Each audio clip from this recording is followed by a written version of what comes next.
When most people picture Paul McCartney, they see a charming genius. The boyish Beatle with the catchy melodies, the polished icon behind yesterday. But behind that smile, there's something sharper, a side Paul rarely shows in interviews. Fiercely protective of his music and quick to judge others. How long will it last? No idea. I think people ask us every day. I never used to think about it. I never used to think about the future. We used to live for the day, you see.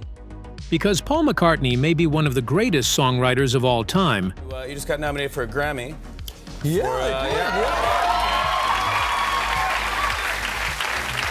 But he's also one of the pickiest. Over the years, he's made it clear. Not all bands deserve his respect. Some, he barely tolerates. Others, he outright dismissed. Me and John? Yeah, we were competitive, yeah. Not openly, but we later admitted, so Paul's written a good one there, I better get going. From punk rebels who disrespected him to disco kings who stole his spotlight to copycat groups writing his legacy. This is the side of Paul McCartney the public rarely sees. Today, we're breaking down the bands he just couldn't stand, starting with the so-called friendly rivalry that defined an era.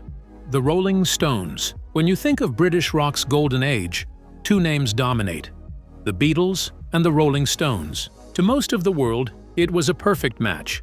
Two revolutionary bands pushing the boundaries of popular music. Their rivalry, fans insisted, was friendly, inspirational.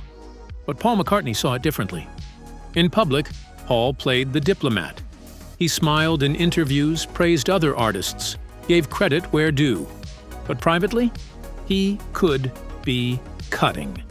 During a recording session at Abbey Road in 1968, Paul reportedly turned to a colleague and said, "The Stones are just a blues cover band that got lucky." It wasn't a casual dig. It was a dismissal, a complete demotion of one of the most celebrated bands of the 20th century. For Paul, the Rolling Stones didn't stand shoulder to shoulder with the Beatles. They stood behind them, imitators, not equals. The Beatles and the Stones came up around the same time. They played similar clubs, crossed paths in London, even shared mutual respect at first. But the media loved a good rivalry. The Beatles were clean-cut, the Stones were rough. The Beatles sang about love, the Stones sang about lust. As the 1960s rolled on, Paul began to feel something shift. The Stones started echoing the Beatles' creative moves. Their sound became more experimental, their album art more psychedelic. It wasn't just that they were following trends. Every band does that. It was that they were following his trends, and that Paul couldn't stand. Fast forward to 2021. Paul, now in his late 70s, sits down for an interview with The New Yorker. The question comes up: how did he feel about the Rolling Stones? Without hesitation, he repeats, "The Stones are a blues cover band. Our net was cast a bit wider." It's the same jab he delivered in 1968. Only this time, it's on the record. The internet exploded. Music blogs dissected it. Fans debated whether Paul was speaking truth or just being petty. But one person didn't hesitate to respond: Mick Jagger. At a concert shortly after, he paused the show to fire back. "There's no competition. One band is still playing stadiums and the other isn't." He also mocked the Beatles as a four-piece band with one drummer, a jab at Ringo Starr and the debate over his musicianship. Classic Mick, smooth, funny, and laced with venom. But Paul didn't respond. No counterpunch, just silence. Insiders say Paul's feelings about the Stones were never about personal animosity. They were about originality. Paul has always taken pride in pushing boundaries. He saw the Beatles as pioneers, breaking new ground with each album. To him, the Rolling Stones were always a few steps behind. When the Beatles went psychedelic with Revolver and Sgt. Pepper, the Stones followed with Their Satanic Majesty's Request, a record many saw as a weaker imitation. When the Beatles layered strings and Eastern instruments into their sound, the Stones began experimenting with orchestration too. It wasn't just that the Stones were similar, it was that they felt reactive.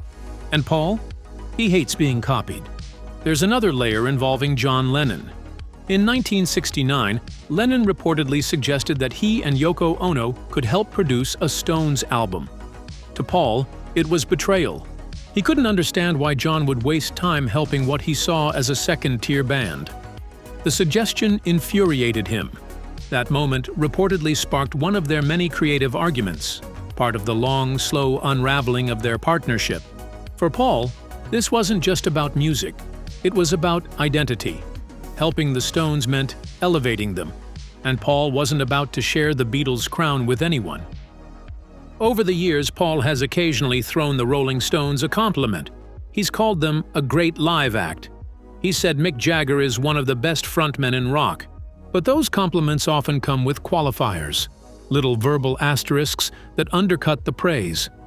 Like when he followed up with, "They've always stuck to their roots." Translation, they never evolved. Or when he said, "They do what they do well." Translation, they're limited. Even when he means well, Paul's tone sometimes drips with something cooler, more dismissive. But why does this matter?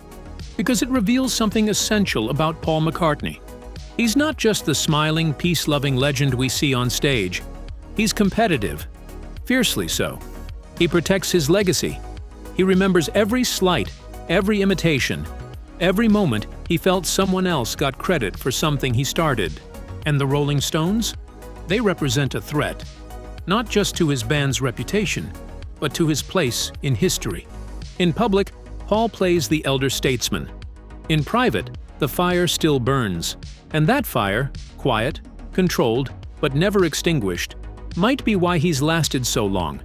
Because behind every great artist is a drive to be seen, to be respected, to be remembered as the first, not the follower. And when you threaten that, even the kindest Beatle will push back. The Sex Pistols. If the Rolling Stones annoyed Paul McCartney, the Sex Pistols insulted everything he stood for. To Paul, music was art, craft, precision, a sacred pursuit built on melody, harmony, and songwriting discipline. But to the Sex Pistols, music was a weapon. A Molotov cocktail aimed straight at the establishment. And Paul McCartney was the establishment. When punk exploded in the mid-1970s, it didn't just challenge musical norms, it mocked them, loudly. To Paul, that wasn't rebellion, it was blasphemy. Rewind to 1976. British music was in transition. The flower power dream had wilted. Disco was rising. Glam rock was fading. And the kids? They were angry. Enter the Sex Pistols. A snarling, chaotic force with ripped clothes, sneering vocals, and lyrics that sounded more like a riot than a song. They didn't play instruments, they attacked them. And Paul McCartney, who had spent decades obsessing over chord progressions, studio acoustics, and melodic layers, was horrified. According to those close to him, Paul couldn't understand how anyone could take pride in being bad at music. He described their sound as an assault on the ears. Behind the scenes, his comments were reportedly more brutal. He called the Pistols a marketing stunt. He said their rage was manufactured anger wrapped in distortion. But here's the twist. The Sex Pistols hated Paul right back. According to Wings drummer Denny Sywell, the Sex Pistols used Beatles posters for target practice. A former sound tech recalled watching Johnny Rotten and Sid Vicious tape a Beatles poster to a wall and throw beer bottles at it for fun. It was a statement, a violent middle finger to the past. And Paul? He heard about it. Those who knew him say it got under his skin. This wasn't artistic disagreement. This was personal. In early 1977, both Wings and the Sex Pistols were recording at AIR Studios in London. Different rooms, same building. Paul was walking down the hallway when he spotted them. According to a witness, one of the studio's assistant engineers, Paul approached, trying to be cordial. He extended a hand. Sid Vicious didn't shake it. He just muttered, loud enough for everyone to hear, "Establishment sellout." Paul didn't say a word. He stopped, blinked, then turned around and walked away. He never acknowledged them again. Not once. That hallway moment became legend. To the Pistols, it was a victory. They had humiliated a Beatle. To Paul, it was confirmation. These guys weren't rebels. They were children playing with fire. Johnny Rotten, frontman of the Pistols, never held back. He dismissed Paul as a dinosaur, a candy-coated liar, a man who sold the dream of freedom, but lived like royalty. In interviews, Rotten said the Beatles were the blueprint for everything wrong with modern music: polished, pre-approved, and fake. And when asked what he'd say to Paul if they met again, Rotten smirked. "I'd ask him for a refund." Paul never responded to any of it. But insiders noticed something. Whenever punk came up, Paul's smile would tighten. His tone would shift. He couldn't hide the irritation. The real battle here wasn't just Paul versus the Pistols. It was about what music meant. To Paul, music was universal, melodic, hopeful. It could unify, heal, make people fall in love. To punk, music was a mirror, cracked, angry, and screaming back at a broken system.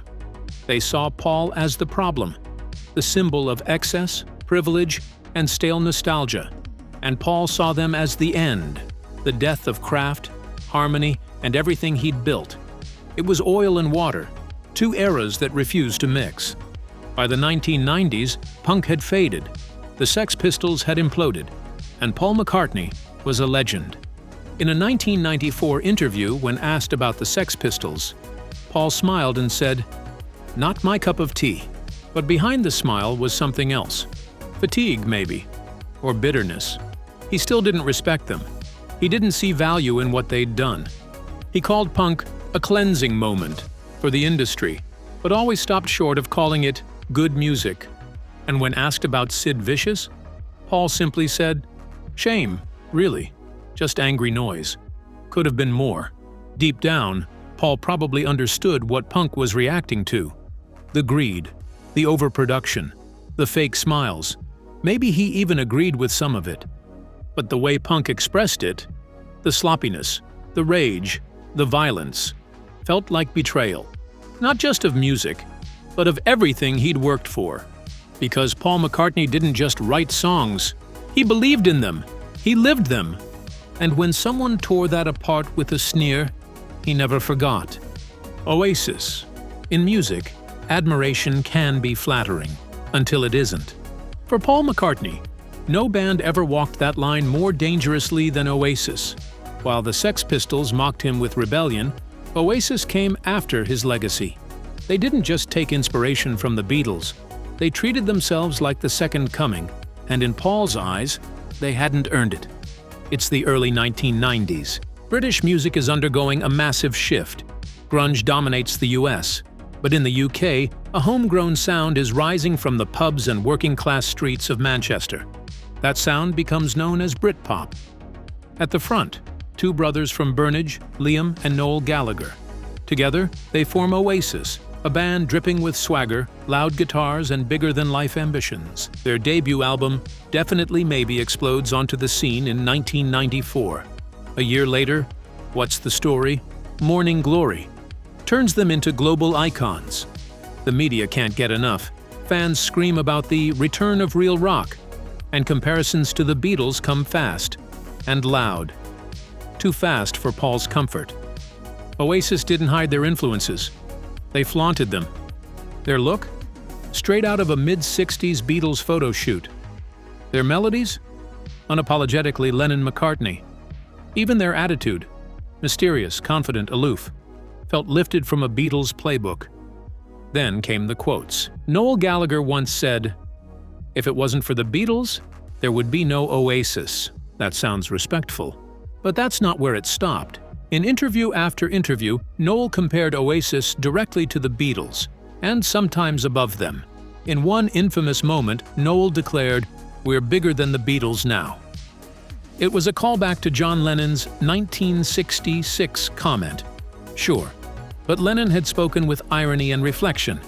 Noel spoke with ego. And Paul? He wasn't amused. At first, Paul tried to be diplomatic. He called Oasis a good band, said they had energy and potential. But behind closed doors, he was less kind. According to people in his inner circle, Paul found the comparisons ridiculous.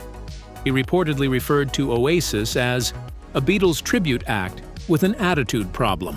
It wasn't just that they sounded familiar, it was the entitlement. To Paul, Oasis hadn't paid their dues. They hadn't earned the right to stand on the same pedestal. They were coasting on nostalgia. without contributing anything truly new. And worst of all, they believed their own hype. Paul had built his legacy through trial and error, through sleepless nights in Hamburg clubs, through constant reinvention, from Love Me Do to Helter Skelter to Sgt. Pepper to Abbey Road. Oasis, in Paul's view, had copied the blueprint without understanding what made it work. He reportedly told a friend, "It's not enough to copy the chords, you've got to live the life." And that was the real sting. Oasis didn't just admire the Beatles, they acted like they were owed the Beatles' place in history. The tension reached its peak in the late 1990s. Oasis had just released Be Here Now, an album hyped as the greatest rock record of the decade. Spoiler alert, it wasn't. Bloated, overproduced, and weighed down by its own self-importance, the album marked the beginning of Oasis's decline. Paul, privately, saw it as validation. He reportedly quipped, "They finally tried to fly without a map," and crashed. Oasis didn't take the hint. Noel continued to take swipes in the press. Liam made jabs at McCartney's solo work. Even Paul's later projects like Wings were mocked as dad rock. But Paul never fired back directly.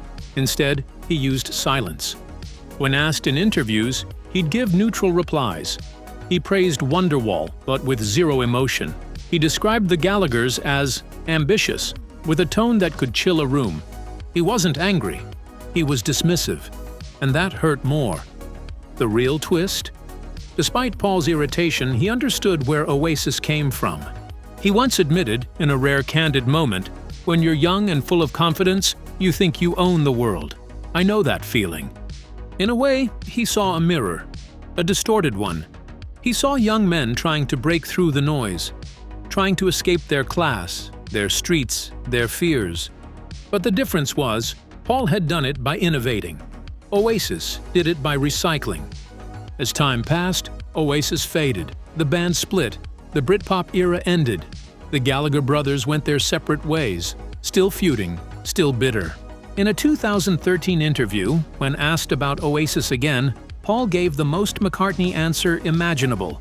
They were loud, not bad, but not as clever as they thought. He smiled when he said it, but the smile never reached his eyes. The Monkees. Of all the bands that echoed the Beatles, none sparked as much internal conflict for Paul McCartney as the Monkees. They didn't mock him like the Sex Pistols. They didn't inflate themselves like Oasis. They just copied him, openly and without shame. But that made them no less irritating. In fact, it made them worse. Because to Paul McCartney, an artist who bled for his craft, the Monkees were everything wrong with the industry. A polished illusion, a packaged knockoff. A band built not in garages or gritty clubs, but in a boardroom. The year was 1966. The Beatles were at their creative peak. Fresh off Rubber Soul and racing toward Revolver, they were redefining what rock could be. And in America, TV executives took notice. They wanted their own version of the Beatles. But instead of forming a band organically, they cast one. Literally, they put out a casting call for actors who could play musicians on a sitcom loosely inspired by A Hard Day's Night. And just like that, the Monkees were born. 4 young men, only 2 of whom could actually play instruments at the start. With songs written by professional songwriters and producers controlling every note, they weren't a band, they were a product. But the twist? It worked. The Monkees' debut TV show launched in September 1966. By the end of that year, they were charting above the Beatles in the US. Their first 2 albums both hit #1. They had screaming fans, magazine covers, and sold-out shows. On paper, it looked like a miracle. To Paul McCartney, it looked like a farce. He reportedly dismissed them as a plastic imitation, a Beatles parody made by people who never paid their dues. To Paul, music wasn't just about songs. It was about sweat, experience, growth. He had earned his fame by playing to empty clubs in Hamburg, by crashing on floors, by grinding through rejection, night after night. And here were 4 actors, pretending to be a band. According to Beatles assistant Alistair Taylor, Paul's hatred wasn't subtle. When a Monkees song came on the radio, Paul would immediately change the station. Didn't matter what song, Didn't matter who else was listening, it wasn't just dislike, it was disdain. And when Headquarters, the first album where the Monkees played their own instruments, finally arrived, Paul still didn't care, because to him the damage was done. The Monkees hadn't earned their fame, they'd been handed it, and no amount of real music could undo that original sin. If there was one moment that pushed Paul over the edge, it came in 1967. The Beatles had just released Sgt. Pepper's Lonely Hearts Club Band, a psychedelic masterpiece, genre-defining, risky, raw, visionary. And the Monkees? They responded by changing their entire aesthetic. Suddenly, their clothes were more colorful, their album art more surreal, their lyrics trippier. They mirrored the look, the attitude, even the experimental flair. Paul saw it, and he saw red. George Harrison later recalled Paul saying, "They're stealing our blueprint without doing any of the work." It wasn't just mimicry, it was corporate mimicry, a creative identity manufactured to stay relevant. In 1968, at a private party in Los Angeles, things got personal. Paul was mingling, as usual, polite, friendly, relaxed. But when he saw Monkees frontman Mickey Dolenz approach to introduce himself, Paul reportedly stiffened. They exchanged a few words. Small talk. Then, mid-conversation, Paul turned and walked away. No excuse, no goodbye, just gone. Dolenz, years later, said, "I don't think he ever saw us as real musicians, maybe not even real people." That moment confirmed what many already suspected. Paul didn't just dislike the Monkees' music, he resented their existence, because every Monkees hit, every screaming fan, every chart-topping album felt like an insult to the journey he had taken to get there. To the public, Paul rarely commented on the Monkees, but when he did, the words were loaded. In a 2011 interview, a journalist asked Paul about the band's legacy. He smiled, shrugged, and said, "Catchy tunes, but certainly no Beatles." It was meant to be polite, but it wasn't. The tone said more than the words. What really bothered Paul about the Monkees? It wasn't just the imitation. It was the fear that they might succeed anyway. That a band with no roots, no sacrifice, no scars could become beloved. Because Paul believed music meant something. It wasn't just a sound, it was a soul, a memory, a message. The Monkees, in his view, had none of that. And yet, they were adored. That terrified him. Because if that kind of success was possible, what did that say about everything he had done? What did it say about his nights in Hamburg, his fights with Lennon, his tireless drive for musical evolution? Interestingly, the Monkees admired the Beatles deeply. Mickey Dolenz once said, "We didn't want to be them. We wanted to be like them. They inspired us." When the Monkees finally gained control over their music, writing, producing, performing, they fought to prove they were legit. But for Paul, that journey didn't matter, because in his eyes, they started as frauds, and that label, once earned, never left. Unlike his feuds with the Sex Pistols or Oasis, Paul never publicly exploded over the Monkees. There were no direct insults, no tabloid scandals, just a long, slow simmer. An unspoken verdict he carried for decades. They were manufactured. I was real. The Beach Boys. If the Sex Pistols were a punch to the face and Oasis a slap to the ego, then the Beach Boys were something else entirely. They didn't mock Paul. They didn't copy him. They inspired him. And for Paul McCartney, that was more dangerous than any insult. Because inspiration, when it runs too deep, can turn into obsession. And obsession, when threatened, turns into rivalry. Ask Paul McCartney to name the most beautiful song he's ever heard, and his answer often surprises people. It's not Imagine, not Blowin' in the Wind, not even one of his own. It's God Only Knows by the Beach Boys. He's called it perfect, unbelievable, timeless. But behind that praise lies a storm. Because when Paul first heard Pet Sounds, the 1966 masterpiece by Brian Wilson and the Beach Boys, he didn't just admire it. He panicked. Pet Sounds wasn't just an album. It was an emotional blueprint, layered harmonies, unusual chord changes, raw vulnerability, The Beach Boys had always been seen as the sunny California boys. Surfboards, convertibles, harmony. But Pet Sounds shattered that. It was spiritual, sad, ambitious. Paul listened to it on repeat, over and over. George Martin, the Beatles' legendary producer, later said, "Pet Sounds blew Paul away." He became obsessed. It was the first time Paul genuinely feared another band might be ahead of him creatively. Not commercially, not in popularity, but in artistry. Paul couldn't let it go.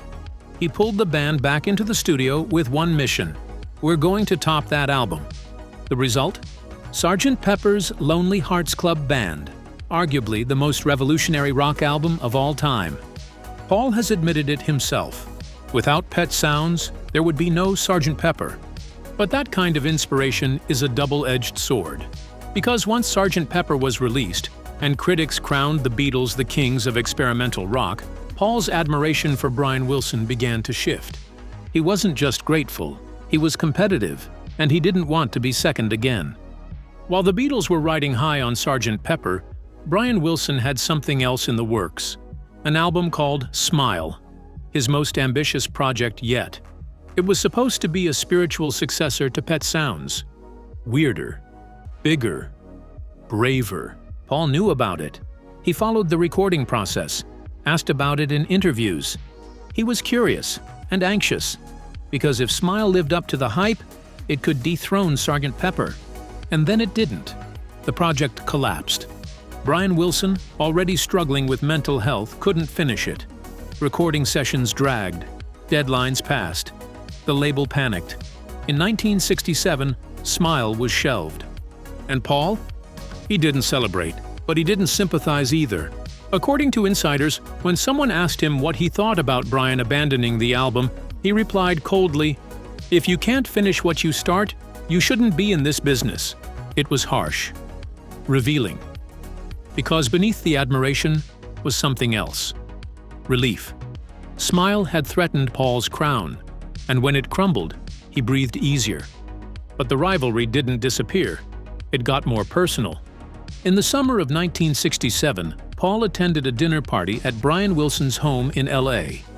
The evening was meant to be casual. Musicians, wine, conversation. But at one point, Paul reportedly made a comment about the Beach Boys' latest single. He called it a bit simplistic. He didn't say it to be cruel. Maybe it was an offhand remark, but Brian heard it, and according to guests, he went silent for the rest of the night. One guest later said, "You could see something in Brian shut down." Like a light went out. That moment haunted Wilson for years. And for Paul, it was just another example of how seriously he took music. Over the years, Paul has always spoken highly of Pet Sounds. He's called Brian Wilson a genius. He's named God Only Knows one of the best songs ever written. But his compliments are always careful, measured, conditional. In one interview, Paul said, "Pet Sounds was perfect for American pop of that time." That last part, "of that time," carries weight, a subtle dismissal, a way of saying it was good, but it didn't evolve. And when asked directly if Pet Sounds influenced the White Album, Paul shrugged and said, "I don't think we were influenced as much as people say." That's classic McCartney, praising with one hand, pulling back with the other. Because full admission would mean acknowledging something terrifying, that someone else, outside the Beatles, helped shape their sound. The Beatles were pioneers. That was Paul's identity, his pride. To admit that the Beach Boys, once seen as surfing sweethearts, had sparked the biggest leap in Beatles history? It meant sharing credit. And Paul has never been great at that. He respects brilliance. He rewards effort. But he protects his legacy like a vault. And Brian Wilson? He got too close to unlocking it. On the other side of the rivalry, Brian Wilson was softer. He called Paul a hero. He once said, "God Only Knows would have never happened if not for Rubber Soul." He didn't see a rivalry, he saw a conversation. But Paul saw a challenge, one he couldn't ignore. And while Brian slipped into silence, into illness, into reclusion, Paul kept building, touring, recording, reinventing. Because to him, the race never stopped. even when the other runner dropped out. In recent interviews, Paul has tried to make peace with the past.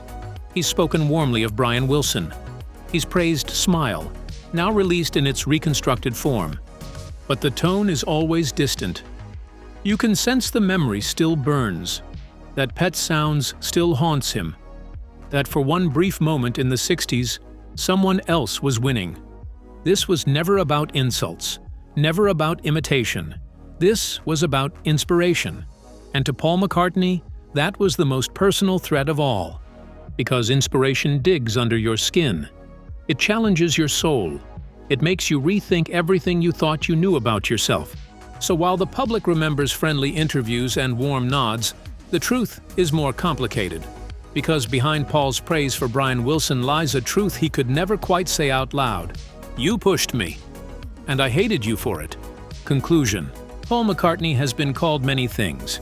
A musical genius, a master craftsman, the melodic heart of the Beatles. But if there's one thing that's often overlooked about him, it's this.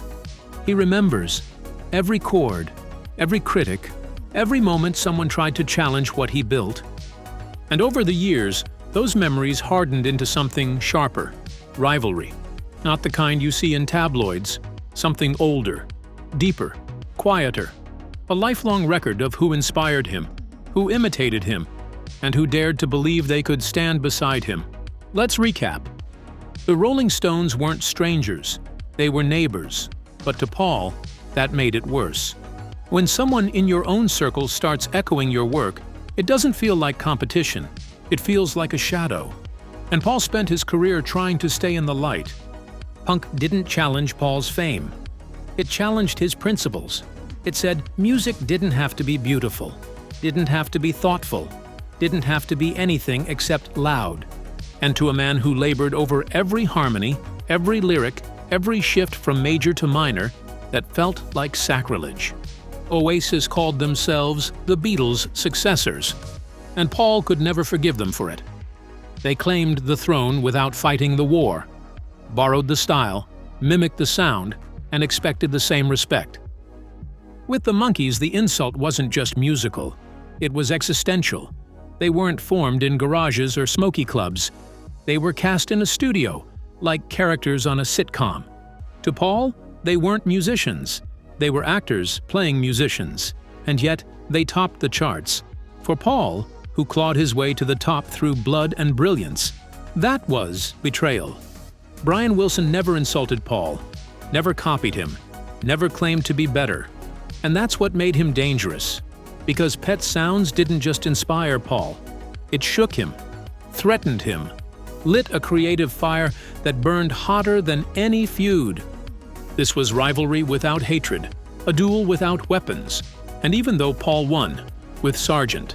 Pepper, with history, with time, he could never forget the moment when Brian came close. Too close. Why does one of the most beloved musicians of all time carry this much quiet resentment? Why would a man with stadiums in his name still care? Still remember?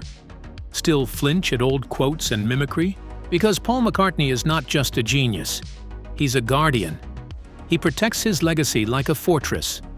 Brick by brick, note by note. He knows how easy it is to be forgotten, how fame fades, how trends shift, how legends are replaced by louder voices, faster beats, newer faces. And so, he remembers every challenge, every jab, every song that tried to sound like his. And while he may smile in interviews, behind the eyes, you can still see it. The boy from Liverpool, holding his ground, defending the crown. Now, it's your turn. Do you think Paul's criticisms were fair? Were the Monkees just a fake version of what the Beatles achieved? Was Oasis arrogant or just ambitious? Did the Sex Pistols destroy music or save it? And how do you interpret Paul's quiet feud with Brian Wilson? Was it respect? Jealousy? Or the most complicated kind of admiration? The kind that hurts? Let us know in the comments. Because behind every icon, there's a history you never hear in the songs. And sometimes, the story is even better than the music.